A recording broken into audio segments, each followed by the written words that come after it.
नमस्कार दर्शकों, आज हम कुछ ऐसे आध्यात्मिक सवालों के जवाब तलाशने की कोशिश करेंगे जिनकी जिज्ञासा अक्सर हमारे दर्शकों में बनी रहती है। तो आइए सबसे पहले आज का सवाल देख लेते हैं।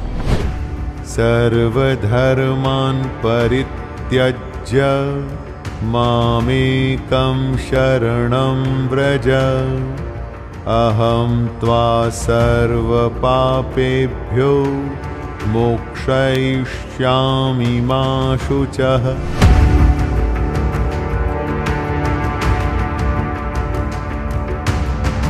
जी व्रज, ये है तो सिर्फ एक शब्द, लेकिन पूरी गीता जी का सार छिपा है इस व्रज शब्द में।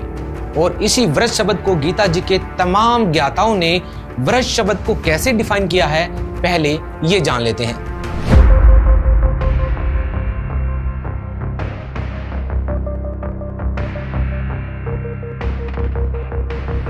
सर्वधर्मान् परित्यज्य मामेकं शरणं व्रज।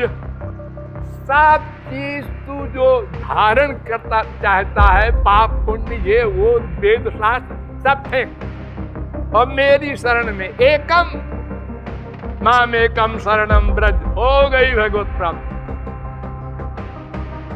अरे गीता में लिखा है मेरी शरण में आओ, तो जाओ शरण में, ऐसे बोलने से नहीं चलेगा।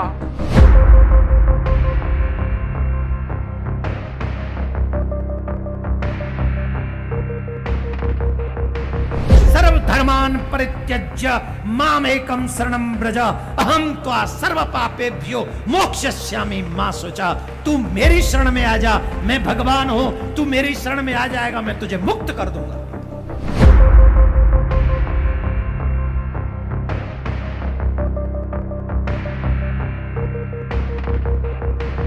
भगवान भगवद गीता में जो बोलते हैं माम एकम शरणम व्रज, 18वें अध्याय में 66वां श्लोक आता है।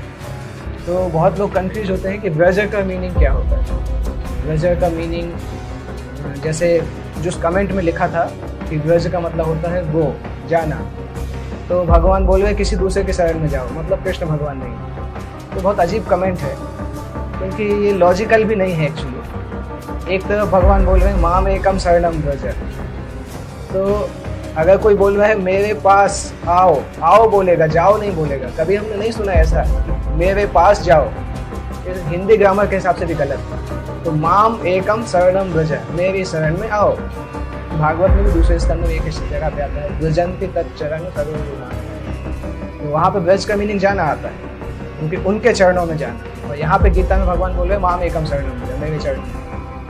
तो इसमें इतना ज़्यादा हाइप की जरूरत नहीं कि ब्रज मतलब आओ जाओ। संस्कृत अगर पता होगा तो व्यक्ति को पता चलेगा कि ब्रज क्या है। चलिए अब आपको कुछ धर्मगुरुओं के द्वारा अनुवादित गीता जी भी दिखा देते हैं, जिसमें आप देखेंगे कि उन्होंने व्रज शब्द का क्या अर्थ किया है।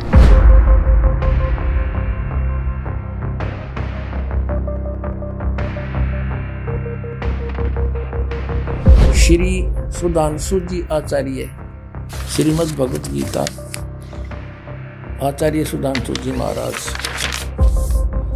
और ये प्रकाशक हैं विश्व जागृति प्रकाशन, ओंकारेश्वर महादेव मंदिर, जी ब्लॉक मानसरोवर गार्डन, दिल्ली। यहाँ से ये इनके प्रकाशक हैं। ये है 18वें अध्याय का 66वां श्लोक, 18वां अध्याय और 66वां। सर्वधर्मान् परित्यज्य माम एकम शरणं व्रज अहं त्वा सर्वपापेभ्यो मोक्षयामि मा शुचः। संपूर्ण धर्मों का आश्रय छोड़कर तू केवल मेरी शरण में आ जा।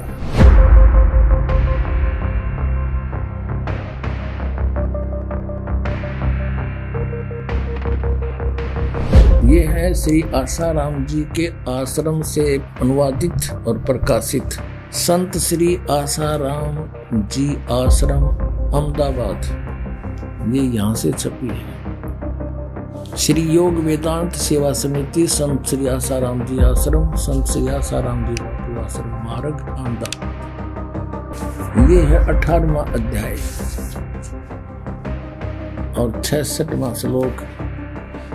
एकम शरणं व्रज, संपूर्ण धर्मों को अर्थात संपूर्ण कर्तव्य कर्मों को मुझ में त्याग कर तू केवल एक मुझ सर्वशक्तिमान सर्वधार परमेश्वर की शरण में आ जा। व्रज माने आ जा।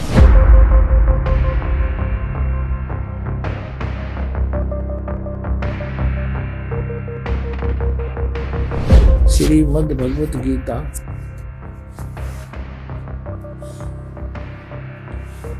अनुवादक है ब्रह्मलीन महात्मा सत्यानंद, महात्मा सर्वज्ञानंद आदि संपादक अंशादेश, प्रकाशक मानव उत्थान सेवा समिति 2/12 पंजाबी विभाग नई दिल्ली से। ये इनके मुद्रक है Rajeshwari photo states private limited Delhi. और इनका 8 अध्याय 18 अध्याय। और यहाँ पर है सर्व धर्मान परित्यज माम एकम शरणम व्रज अहम तो सर्व पापेभ्यो मोक्षामि मा शुचः। ये 3-4 का इकट्ठा इन्होंने अनुवाद कर रखा है। ये देखना अगले पृष्ठ पर। इसमें लिखा है कि सर्व धर्मों के कर्मों को छोड़कर केवल मेरी शरण में आ जा। ठीक है।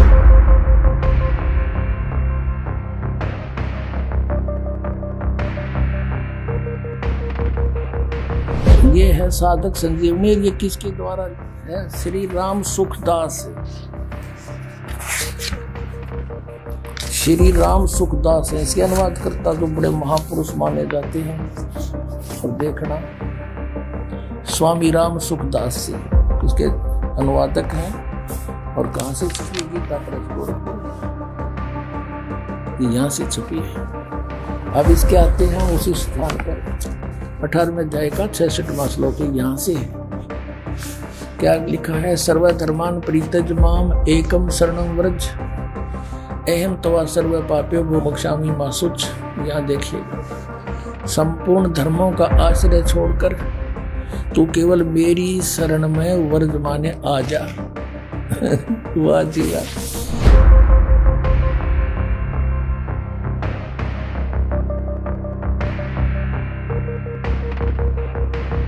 ये है इसके राइटर, अनुवाद करता। ये हिंदी पॉकेट बुक से छपी है। विश्व विख्यात दार्शनिक डॉक्टर सर्वपल्ली राधाकृष्णन के अंतरराष्ट्रीय ख्याति प्राप्त गौरव ग्रंथ।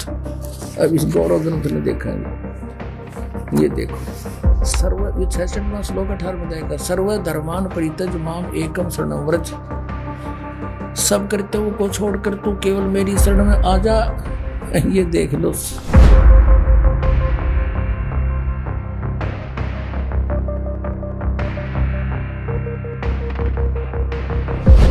ये है गीता वैदिक भगवत गीता भाष्यम विवरणोपेतम।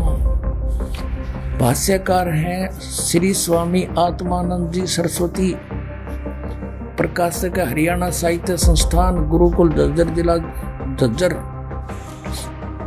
और ये इनका आचार्य प्रिंटिंग प्रेस, दानंद मठ, रोहतक से छपी है। अब इसने किसा नाश कर क्या दिखाऊं? इसने क्या लिखा है? प्राकथन में गए पृष्ठ पे क्या लिखा है देखिएगा, ताड़ा पाठा। कई चतुर शिल्पी ही इस तरह को मूल रत्न में से एक अणु को नष्ट किए बिना दूर कर सकता है। अब तक जिस शिल्पी ने इसका मार्जन करना चाहा, इसे शान पर चढ़ाना चाहा, वह प्राय इस रत्न के उद्गम स्थान अनेक हीरक रत्नों के महान खान महाभारत का अवलोकन किए बिना ही इसे शान पर चढ़ा देता था। जिससे इस रत्न में कुछ न कुछ खनिज मिल भी रह ही जाता था, मल भी रह जाता था। और अब क्या बताया है कि वे चतुर शिल्पी प्राय पाठकों के परिचित ही हैं। आपका यहाँ लिखा है, अब साहित्य समाज के सौभाग्य में से इस रत्न यानी को एक चतुर शिल्पी मिला है, जो इसकी मूल खान से केवल परिचित नहीं है, अपितु वह इसका भली भांति निरीक्षण भी कर चुका है। उस शिल्पी के पुरुषार्थ से गीता रत्न बहुत कुछ अपनी वास्तविक आभा को प्राप्त कर सकता है। और कहते हैं इस शिल्पी ने सान पे चढ़ा के और इस गीता को छांटा है। यानी एक सान हो से जैसे लोहार करा करें, उस पर कोई पिना करें लोहे की घूमती हुई फिर किसी होते उसने घिसा घिसा के और उसका कोई औजार बनाते हैं। ये इन्हों का है कि इस आत्मानंद आर्य समाजी आचार्य ने गीता को सही काट छाट कर सही रतन काट दिया। इसने 700 श्लोकों में से 200 श्लोक सेलेक्ट किए हैं। नो कहे ये 200 श्लोक हैं बस ये गीता में, बाकी तो रिजेक्टेड है। ये देखिए इसका अकल कहाँ तक कितनी तरह सारे की बिजली पड़ रही है। अब ये क्या बताता है, अब थोड़ा सा हिंट दूंगा अपना, मैं गणा इतना समय नहीं इनको बर्बाद करने का। ये क्या बताता है, गीता में प्रक्षेप यानी मिलावट है गीता में। यूनो का है आत्मानंद 9, 10, 11 और 12 अध्याय ये सारे मिलावट हैं। 9वें अध्याय के प्रथम श्लोक को छोड़कर और 9वां, 10वां और 11वां और 12वां सभी अध्याय प्रक्षिप्त हैं, इनमें मिलावट से। अच्छा ये देखिए 13वां अध्याय, इसमें 13वें अध्याय के प्रथम से लेकर 6 श्लोक प्रक्षिप्त है। ये तो मिलावट से, बाकी ठीक से। अब 14 अध्याय का 14वां अध्याय, 14वें अध्याय में 2, 3 और 4 श्लोक प्रक्षिप्त है, बाकी ठीक है। अच्छा और देखिए बीच में 5-10 अध्याय, इसमें 5-10 अध्याय 15वां अध्याय सारा ही नकली है। वारे शेर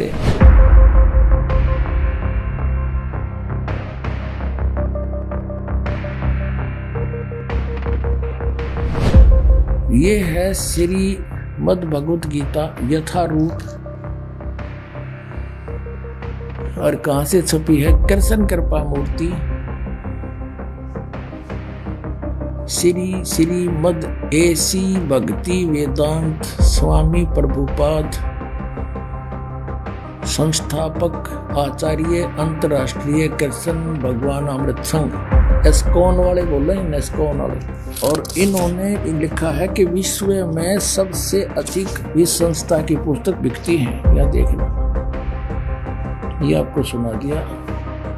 द्वारा किसके द्वारा अनुवादित है, कृष्ण कृपा श्री मूर्ति श्रीमद् AC भक्ति वेदांत स्वामी प्रभुपाद संस्थापक आचार्य अंतरराष्ट्रीय कृष्ण भगवान अमृत संघ। और यहाँ से ये और छपी है, ये भक्ति वेदांत बुक ट्रस्ट। ये बड़े दूसरे देशों में भी, Los Angeles, London, Stockholm, Sydney, Hong Kong, Mumbai. अब हम अपने मतलब का काम देखेंगे। ये है 18वां अध्याय। 18वां अध्याय और श्लोक नंबर 66 ये यहाँ से शुरू होता है।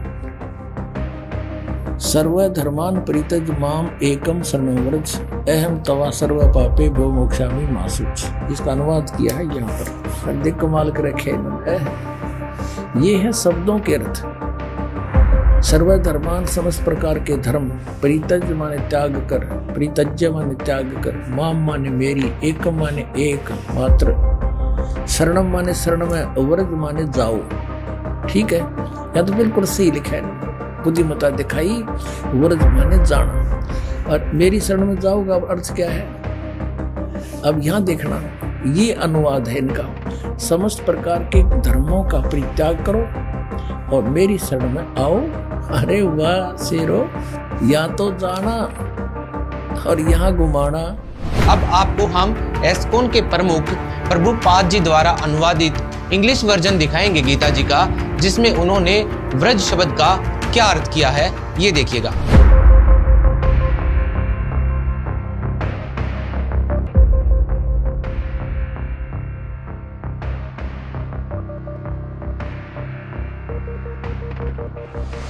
तो यहाँ पर देखिएगा साफ साफ लिखा है व्रज का मतलब गो, और गो का मीनिंग होता है जाना। तो आप समझ सकते हैं कि किस तरह से दुनिया को मूर्ख बनाया जा रहा है कि जब अनुवाद करते हैं, जब उपदेश देते हैं, तब बोलते हैं कि भगवान अपने शरण में आने को कह रहे हैं। व्रज का मतलब आना करते हैं, और यहाँ पर साफ साफ लिखा है व्रज का मतलब गो यानी कि जाना। गो का मतलब आना हो ही नहीं सकता, कम हो ही नहीं सकता। असल में दर्शकों, गीता जी को समझना किसी संस्कृत भाषा का विषय नहीं है, वरना गीता जी के अध्याय नंबर 4 के श्लोक नंबर 34 में भगवान ये कह देते कि ये अर्जुन, यदि तुझे संपूर्ण अध्यात्म ज्ञान समझना है तो किसी संस्कृत के जानकार के पास जाओ, संस्कृत भाषा के जानकार के पास जाओ, न कि किसी तत्वदर्शी संत के पास। तत्वदर्शी संत के पास जाने के लिए गीता जी में कहा गया है, और वो तत्वदर्शी संत आज के समय में केवल और केवल संत रामपाल जी महाराज हैं। तो आइए देखते हैं संत रामपाल जी महाराज ने गीता जी के अध्याय नंबर 18 के श्लोक नंबर 66 का क्या अर्थ किया है और व्रज शब्द का सही मायने में क्या अर्थ निकलता है। सभी अनुवादकर्ताओं ने बैठा रखा है। सभी ने कहा कि व्रज माने आजा, आना, जबकि व्रज माने जाना होता है। पहले इस शब्द को से क्लियर करते हैं। अब देखिएगा, संस्कृत हिंदी कोश वामन शिवराम आप्टे द्वारा इसका संग्रह किया गया है, और यह है मोतीलाल बनारसी दास पब्लिशर्स प्राइवेट लिमिटेड, दिल्ली से प्रकाशित है। इसके 993 पृष्ठ है। व्रज माने जाना, चलना, प्रगति करना, विदा होना, ये सारा है, निर्वासित होना। व्रज माने जाना, आना नहीं होता। गो माने जाना है तो उसका अर्थ आना हो ही नहीं सकता। एक सीधी सी बात है। इंग्लिश वर्ड है गो, उसका अर्थ होता जाना, उसका अर्थ कम नहीं हो सकता। अगर कोई कम करता है तो उसने कोई ज्ञान नहीं। व्रज माने जाना है तो उसका आना जिसने किया है उनको कति ज्ञान नहीं, उन्हें अनर्थ कर दिया। अब देखिएगा, श्रीमद् भगवत गीता के अनुवादकर्ताओं की कलाबाजी। ये देखिए, जयदयाल गोविंद का गीता प्रेस गोरखपुर से प्रकाशित है। ये 18वां अध्याय, श्रीमद् भगवत गीता 18वां अध्याय, और ये 66वां श्लोक। इसमें व्रज शब्द स्पष्ट है। सर्वधर्मान परित्यज माम एकम शरणम व्रज, अहम तवा सर्व पापेभ्यः मोक्षामि मा शुचः। क्या अर्थ किया इन्होंने? संपूर्ण धर्मों को अर्थात संपूर्ण कर्तव्य कर्मों को मुझ में त्याग कर तू केवल एक मुझ सर्वशक्तिमान सर्वाधार परमेश्वर की शरण में आ जा। व्रत माने आ जा। अरे वाह, ये आपने देख लिया, गीता प्रेस गोरखपुर से प्रकाशित। वो तो इनका कोई ज्ञान है। अब श्रीमद् भगवत गीता अध्याय नंबर 2 के श्लोक नंबर 7 में अर्जुन कह रहा है कि मैं आपकी शरण हूं और आपका शिष्य हूं, आप मुझे यथार्थ ज्ञान बताइए। अब मेरी बुद्धि काम नहीं कर रही है। तो श्री कृष्ण की शरण में अर्जुन तो पहले ही था। अब ये कहे कि मेरी शरण में आ जा, अपनी शरण के लिए कह रहा नहीं कि 3 परमात्मा, सरपुरुष, अक्षर पुरुष, परम अक्षर पुरुष। पुण्यात्मा, गीता जी अध्याय नंबर 8 के श्लोक नंबर 1 में अर्जुन ने पूछा कि प्रभु, आपने जो गीता जी अध्याय नंबर 7 के श्लोक नंबर 29 में कहा है कि जिन्होंने तत्वदर्शी संत मिल गया, उन्होंने सारे अध्यात्म ज्ञान को समझा और सभी कर्मों से परिचित हुआ और वो तत्ब्रह्म से परिचित हुआ, फिर वो जरा और मरण से मुक्ति के लिए ही, छुटकारे के लिए ही वो साधना यत्न करता है, प्रयत्न करता है। वो इस संसार की किसी वस्तु की डिमांड नहीं करता, उस तत्ब्रह्म को जान लेता है। तो यहाँ गीता जी अध्याय नंबर 8 के श्लोक नंबर 1 में अर्जुन ने पूछा, किम तत्ब्रह्म, वो तत्ब्रह्म क्या है जिसके जानकर फिर कुछ किसी वस्तु की डिमांड नहीं करता, जरा और मरण से मोक्ष प्राप्ति ही चाहता है। तो वो किम तत्ब्रह्म, ये देखिएगा श्रीमद् भगवत गीता जयदयाल गोविंद का इसके अनुवादक हैं, गीता प्रेस गोरखपुर से प्रकाशित है। इसको 8वें अध्याय के ये थोड़ा सा दिखाते हैं आपको, ये देखिएगा 8वां अध्याय 8वां अध्याय। इसके प्रथम मंत्र में, प्रथम श्लोक में अर्जुन ने पूछा, किम तत्ब्रह्म, किम अध्यात्म, किम कर्म पुरुषोत्तम, अधिभूतम च किम प्रोक्तम, अधिदैवम किम उच्यते। वो किम तत्ब्रह्म, हे पुरुषोत्तम वह ब्रह्म क्या है। अब इसका उत्तर दिया है गीता ज्ञानदाता ने। अब तीसरे श्लोक में श्री भगवान उवाच, वह परम अक्षर ब्रह्म है, वह परम अक्षर ब्रह्म है वो। अब गीता ज्ञानदाता 8वें अध्याय के तीसरे श्लोक में उत्तर देता है कि वो परम अक्षर ब्रह्म है।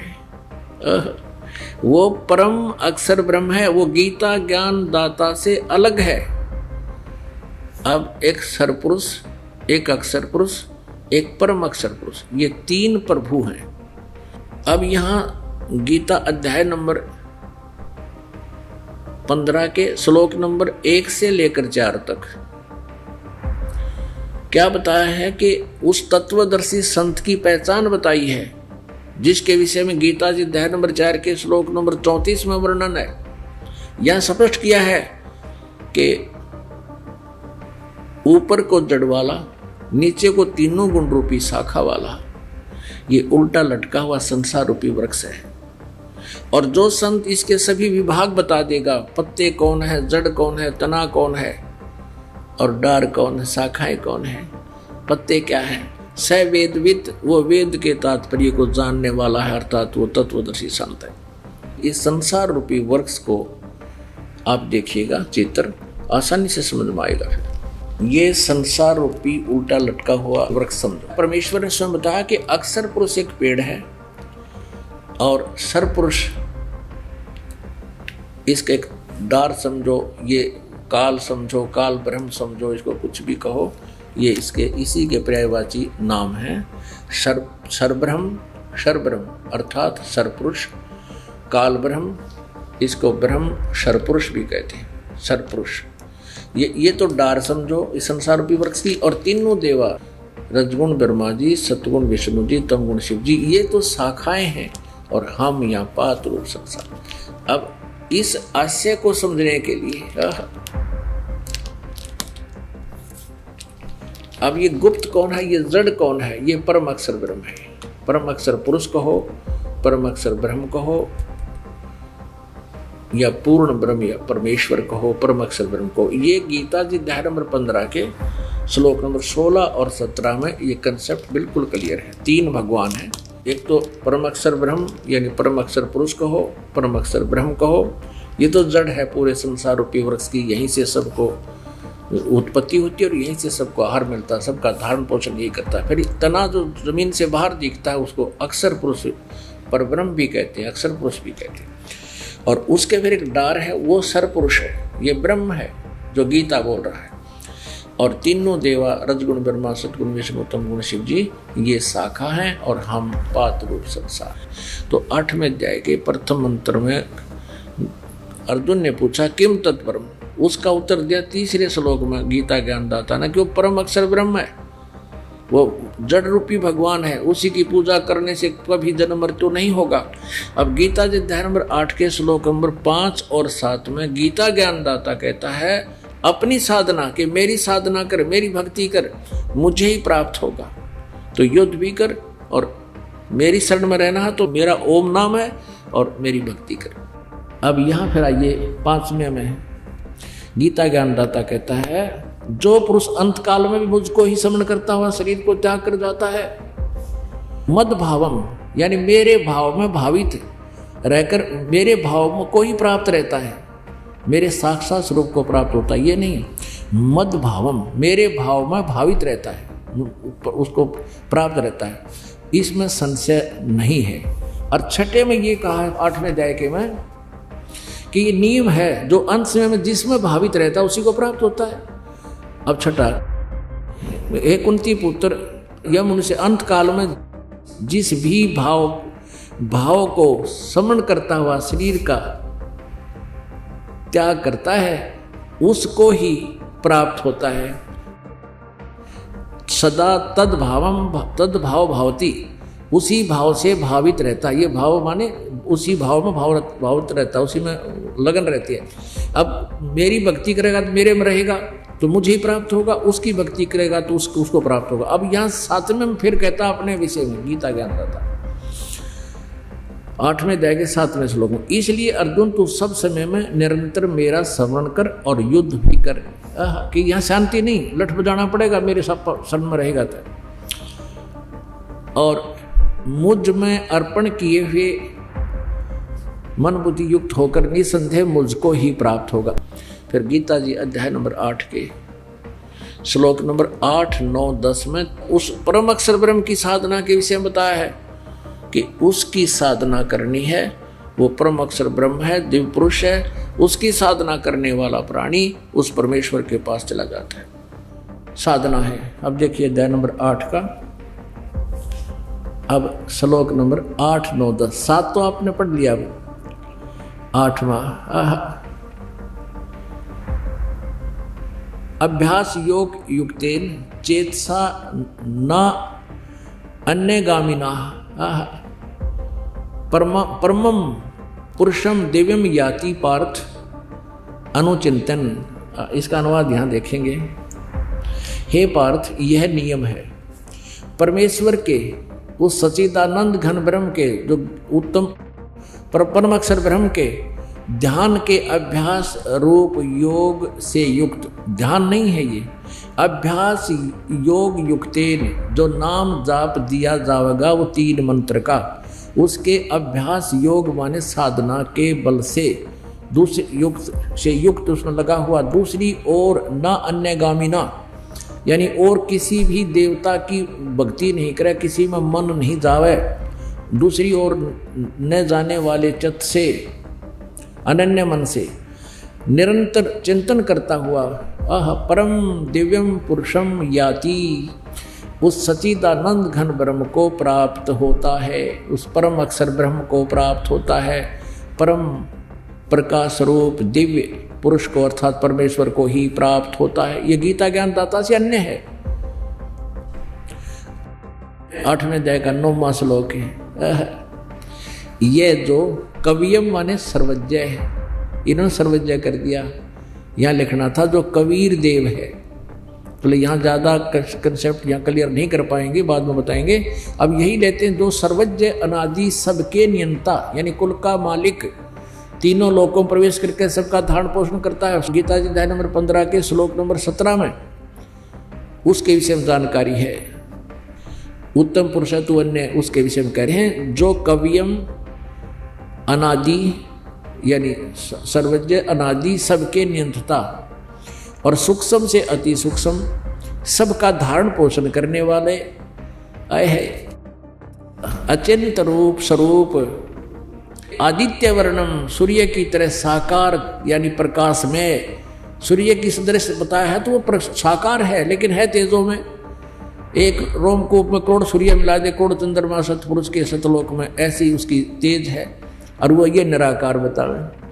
आदित्य वर्ण, आदित्य मन सूर्य जैसे शरीर वाला, सूर्य के समान अविद्या से अति पूरे उस सच्चिदानंद घन परमेश्वर का सेवन करता है। जो व्यक्ति, यहाँ लिखा है, जो पुरुष उस सर्वज्ञ नादि सबके धारण पोषण करने वाले सूर्य के सदृश अविद्या से अति परे यानी उस साकार परमात्मा, तेजों में साकार परमात्मा का सेवन कर सच्चिदानंद घन ब्रह्म प्रस्तात अति परे सच्चिदानंद घन परमेश्वर का सेवन करता है। अब 10वें में देखना, कमाल कर दिया। अध्याय 8 का श्लोक 10 पढ़ रहे हैं। वह भक्ति युक्त पुरुष, वो 3 नाम के जाप करने वाला, योग बल से, योग माने साधना की शक्ति से, भक्ति की शक्ति से, मंत्र की कमाई से, भ्रकुटी के मध्यम में प्राणों को अच्छी प्रकार स्थापित करके, भ्रकुटी में यानी वहां जाना पड़ेगा त्रिकुटी के में, परमात्मा का हम वहाँ अकाउंट करवाएंगे, न्यारा न्यारा ओम का जाप का वहां वो फल दे देंगे। अब यहां लिखा है वह भक्ति युक्त पुरुष अंत काल में योग बल से यानी उस 3 मंत्र के जाप की कमाई से बैरकुटी में पहुंच जाएंगे और वहां फिर इनका अलग अलग अकाउंट देना होता है। प्राणों को अच्छी प्रकार स्थापित करके फिर निश्चल मन से सिमरण करता हुआ उस दिव्य रूप दिव्यम परम पुरुषम एव उपैति। दिव्य माने दिव्य, उस परम अक्षर ब्रह्म को ही प्राप्त होता है। ये समझो गीता जी दहन विराट के श्लोक नंबर 3 में जो जिसका जिक्र किया है, दिव्यम परम पुरुष परमात्मा को ही प्राप्त होता है, उस परम अक्षर ब्रह्म को ही प्राप्त होता है। और उसका क्या मंत्र है? गीता जी दहन नंबर 17 के श्लोक नंबर 23 में कहा है, ओम तत्सत इति निर्देश है ब्रह्मण त्रिविध समर्थ है। ब्रह्मण माने सच्चिदानंद घन ब्रह्म का, त्रिविध माने 3 प्रकार से सिमरण करने का। इस ओम तत् सत इस 3 मंत्र के जाप का निर्देश है। निर्देश माने नथिंग एल्स, और कोई मंत्र नहीं है। अब यहां ओम तो ब्रह्म का सरपुरुष का मंत्र है, तो अंडरस्टूड है, इसलिए क्लियर कर रखा है। और तत् ये अक्षर पुरुष का, और सत है ये परम अक्षर पुरुष का, परम अक्षर ब्रह्म का। तत् ये गुप्त है, सांकेतिक है, और सत भी सांकेतिक है। ओम ओपन सार्वजनिक है। इसलिए गीता ज्ञानदाता ने ऑप्शन छोड़ रखा है चौथे अध्याय के 34वें श्लोक में कि उस ज्ञान को जो चौथे अध्याय के 32वें श्लोक में ब्रह्मण मुखे सच्चिदानंद घन ब्रह्म के मुख से जो उच्चारित ज्ञान है, तत्व परमात्मा ने स्वयं आकर बोला हुआ कबीर वाणी में जो ज्ञान है, उस ज्ञान को तू तत्वदर्शी संतों के पास जाकर समझ। वो तत्वदर्शी संत उस परमात्म तत्व का तुझे ज्ञान बताएंगे। तो ये 3 मंत्र के जाप का जो कोड वर्ड है, ओम को छोड़कर तत् और सत, ये कोड वर्ड है, ये गुप्त सांकेतिक शब्द है, ये दास बताएगा। इस दास के अतिरिक्त 21 ब्रह्मांड में आज किसी के पास ये राज नहीं है। परमेश्वर कबीर देव ने, पूर्ण परमेश्वर ने, परम अक्षर ब्रह्म ने इस दास को ये ज्ञान दिया हुआ है और ये मंत्र दिए।